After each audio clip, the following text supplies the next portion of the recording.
Vamos lá, continuando aqui alguns comentários sobre a obra A Cidade de Deus, do Agostinho de Hipona. Quero falar um pouco de uma coisa positiva que o Agostinho falou, para ninguém dizer que eu vou só descer o cacete nele, né? A maior parte dos comentários vão ser negativos, o que me surpreendeu, já falei isso antes, né? Já expliquei, que foi uma leitura que me surpreendeu até. Mas é um alívio, apesar dessa surpresa, porque justamente a gente tem que desmistificar essas potestades consagradas da história, né? Então, quantas pessoas não devem achar Agostinho de Hipona, ai meu Deus, Santo Agostinho, o doutor da graça, blá blá blá, e não pega o cara para ler, entendeu? E quando eu digo pegar o cara para ler, eu digo sem sem viés, né? Por exemplo, eu não fiz a leitura com nenhum viés, nem positivo nem negativo. Nem por um lado eu achava que ele era uma autoridade que eu tinha que dizer amém, amém, amém, amém, sim senhor, sim senhor, sim senhor. E nem por outro lado eu tinha uma posição, por exemplo, contrária, né? Nem mesmo anticlerical ou antirreligiosa, porque eu sei, graças a Deus, eu sei que o discernimento que Deus nos deu presta para fazer algo muito melhor do que isso. De achar que a gente está no time certo ou no time errado, né? Nós temos que ser seres humanos, não animais. Então, você tem que entender as pessoas nos seus próprios termos. Então, vamos supor, eu não gosto de religião. Sabe? Nunca gostei, na verdade, mas hoje eu detesto. Mas tudo bem. Eu não posso julgar as pessoas que praticam uma religião, ou que já participaram ou participam de uma religião.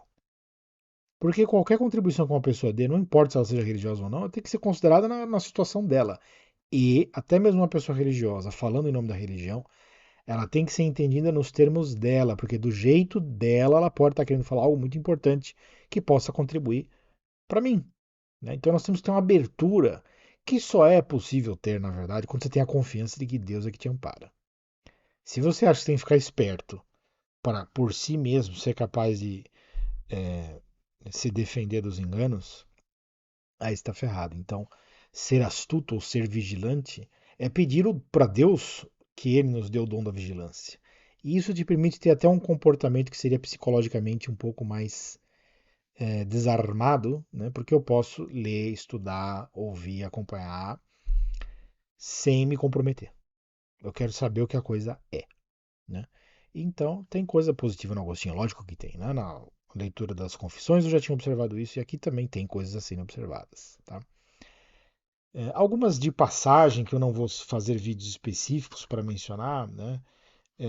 Ele menciona, por exemplo, que para que triunfasse, né, a justiça no mundo teriam que haver muitos reinos pequenos espalhados pelo mundo, uma ideia que eu já escrevi num livro meu, inclusive, a respeito. Ele também fala da história de Roma, né, que a causa imperial foi servida muitas vezes pela provocação injusta de adversários, né, para legitimizar, né, legitimar, perdão, legitimizar, para legitimar uma suposta ação defensiva, né? Então essas coisas que as pessoas falam hoje em dia, false flag, operações especiais, isso sempre existiu desde a época de Roma. Agostinho menciona vários casos bem interessantes do ponto de vista histórico, né? A provocação do inimigo para legitimar o que seria uma suposta ação defensiva, ou seja, a política, principalmente que envolve grandes poderes como grandes impérios, sempre é um jogo sujo e mentiroso, sempre, desde a época de Roma e provavelmente desde antes, óbvio, né? Só isso da história que você descobre essas coisas, né? Por outro lado, ele fala também que a única entidade pagã que faria sentido prestar culto seria a felicidade, né? Porque ele está falando dos deuses da época do paganismo dele lá, e existia a deusa felicidade, e ele ficava indignado que essa deusa deveria ser a mais cultuada de todas, né? E ele fala, no ensino dele para os pagãos, inclusive, ele fala que uma forma dos pagãos de conhecerem o Deus verdadeiro é reconhecerem que o Deus verdadeiro é o provedor da felicidade, né? Ele fala assim: busquem esse Deus que dá a felicidade, adorem-no e basta, né? Que mais que ele fala? Ele faz também a condenação da predestinação. Ele reconhece, né, que maior é a glória de Deus organizando providencialmente o destino das coisas já antevendo a liberdade humana. Seria como na harmonia pré-estabelecida do Leibniz, né? É uma ideia muito espiritualmente superior àquela do que a gente não tem liberdade, né? Que é uma verdadeira piada espiritual. Aí tem aqui a origem do Império Romano, isso aqui eu já falei. Enfim, eu não vou ficar detalhando tudo que eu li aqui no Agostinho, né? Mas eu vou falar de um ponto positivo aqui. Este vídeo é sobre isso, né? Um ponto positivo que eu li, eu quero fazer uma citação e fazer um comentário.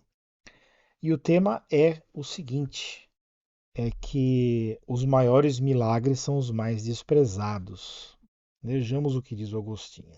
É uma citação curta. Abre aspas. Embora o permanente milagre da natureza visível tenha, a nossos olhos acostumados a vê-lo, perdido algo do valor, a inteligência que seriamente a considera acha-o superior aos milagres mais extraordinários e mais raros. Fecha aspas. E isto é algo que eu sempre me lembro quando alguém fala de milagre. Sempre.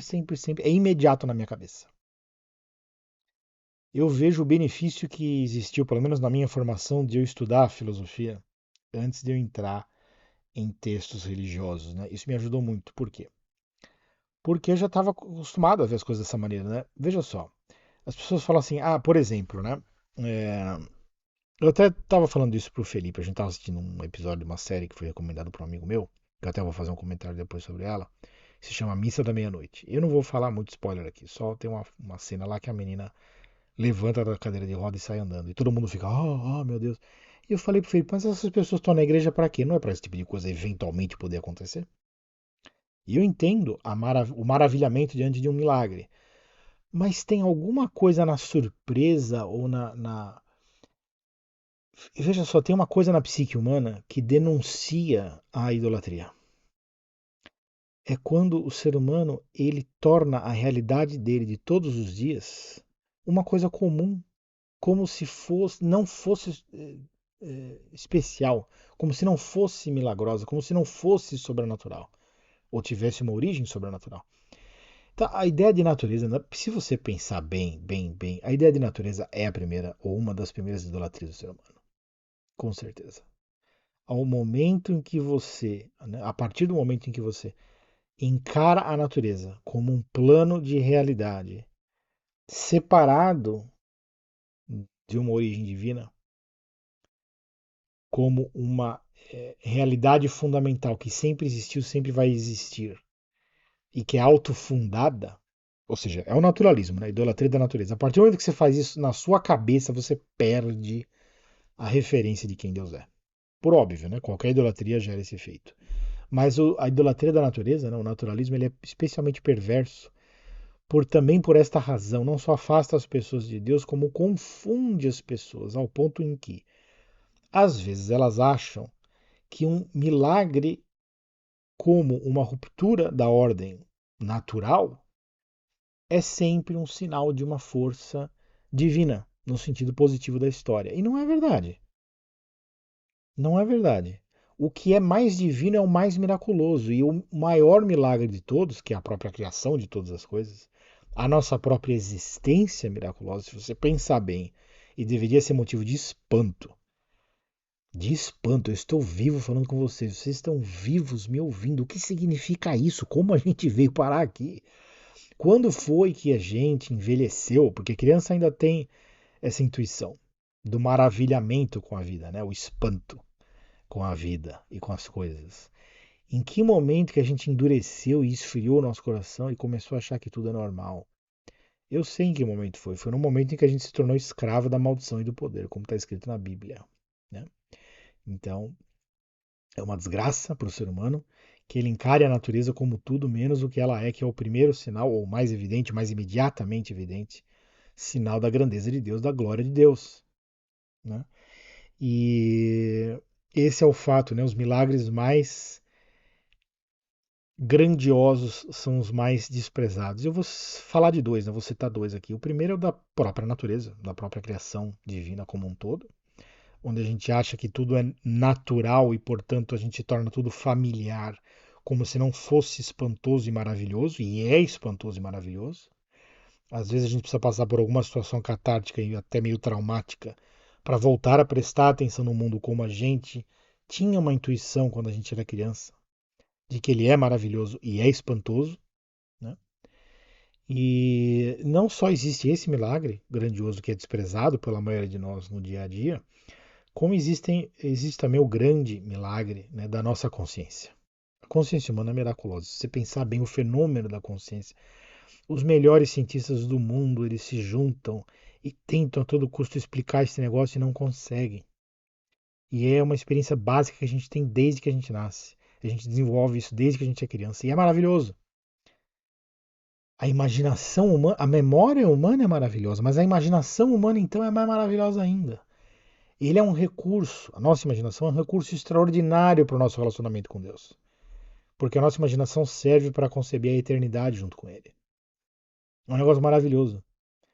E as pessoas, elas têm tudo isso, elas têm uma criação, é incrível. O mundo que o diabo criou é uma máquina de lavagem cerebral, é uma máquina de cegueira espiritual, porque faz as pessoas desprezarem tudo que interessa. Então existe o milagre da natureza, da realidade na qual nós vivemos. Existe o milagre da nossa consciência, existe o milagre da nossa memória, da nossa imaginação. E tudo isso é desprezado. Por quê? Porque está muito comum, né? Está muito fácil, está muito à disposição. E as pessoas gostam daquilo que é mais raro, né? Mais exótico, o sabor mais exótico. E é por isso que aparece, por exemplo, uma imagem de santo, né? Ou qualquer coisa assim, todo mundo começa a ficar de quatro, fica de joelhos e fala: ai meu Deus do céu, que maravilhoso, que milagre. Ou uma pessoa de cadeira de roda sai andando, ai meu Deus, que coisa maravilhosa. Não que não seja, mas e o resto também não é? Em que momento que o resto deixou de ser maravilhoso? Até mais maravilhoso. Se você prestar atenção, é mais maravilhoso. Então a ruptura da ordem natural é o que a gente chama de sobrenatural, é apenas uma realidade pelo viés do ponto de vista humano. E, aliás, de um ponto de vista humano tosco. Porque um ser humano inteligente pode conceber essas coisas subespécie eternitatis, né? Quer dizer, do ponto de vista da eternidade, e ver que o mais maravilhoso é a criação divina como um todo, e como eu falei, a consciência humana, a memória, a imaginação, todas essas coisas maravilhosas que Deus fez. Então, não confundam o sobrenatural com o miraculoso. O miraculoso é aquilo que é um sinal da glória e do poder de Deus. E não há maior sinal desse poder de Deus do que, por um lado, o mundo que Deus criou, no qual nós estamos, e a nossa consciência que Deus nos deu para viver neste mundo que Ele criou. E é difícil, né? Eu sei, eu falo isso, eu sei muito bem do que eu estou falando, mas é difícil eu falar isso, eu acho, né?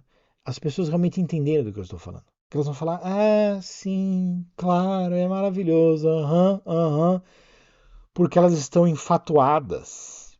Elas estão cegas, estão perdidas, né? É muito comum acontecer isso conosco, porque a gente nasceu em cativeiro.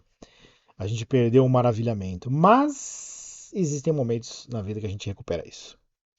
Às vezes, diante de uma paisagem estonteante, ou diante de uma cena traumática da vida, quando alguém morre, por exemplo, ou quando nós mesmos estamos perto de morrer, eu acho que também essa sensação deve voltar, porque eu já ouvi bastante falar disso, né? Enfim, o milagroso é o sinal, sim, do poder da glória de Deus, e ele está na grande criação de Deus, que foi esta natureza e o ser humano dentro dela, feito à imagem e semelhança dele.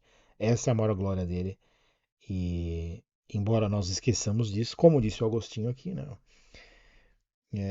Eu vou até citar de novo, porque é tão breve, né, a citação. Embora o permanente milagre da natureza visível tenha a nossos olhos acostumados a vê-lo perdido algo do valor, não perdeu, né?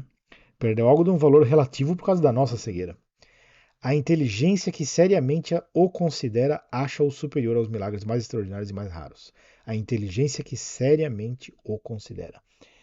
Então, o Agostinho está apelando para uma reflexão intelectual e ele tem razão, porque o caminho é esse mesmo. Tá? Eu percebo que foi pelos meus estudos de filosofia que eu aprendi a desconfiar dos milagres da religião. Quando o pessoal fala, ah, milagre, milagre, é sinal de Deus, é de Deus, é de Deus. Eu falo, como é que você sabe que é de Deus?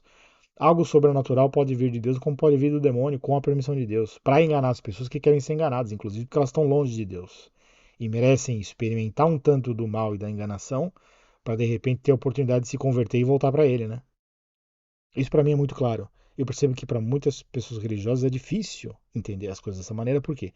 Elas perderam o senso de maravilhamento com as coisas de Deus. As grandes coisas de Deus que são óbvias e ao mesmo tempo impressionantes, mas são ignorados por um ser humano que se acostuma com essa realidade com muita rapidez, começa a idolatrar a natureza, transforma a natureza no normal e fica querendo catar milagre atrás do sobrenatural, como se Deus não estivesse atrás de tudo o tempo todo e nós na presença dele o tempo todo também, né? A vida espiritual é uma coisa especialíssima, que eu tento falar dela todos os dias aqui praticamente, né?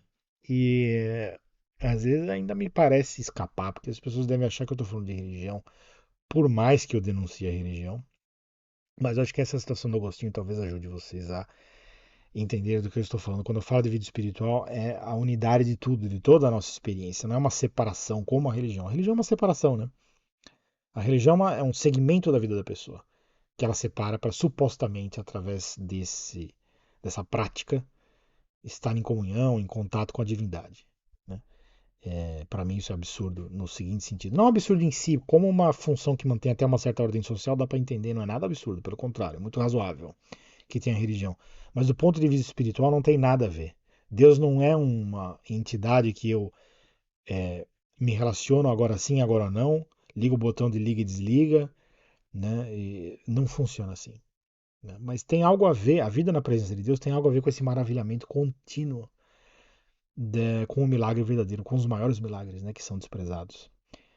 E o Agostinho fez muito bem de falar disso aqui na Cidade de Deus. Tá bom? Era essa a citação que eu queria fazer, o comentário. Muito obrigado a todos e até a próxima, se Deus quiser. Tchau, tchau.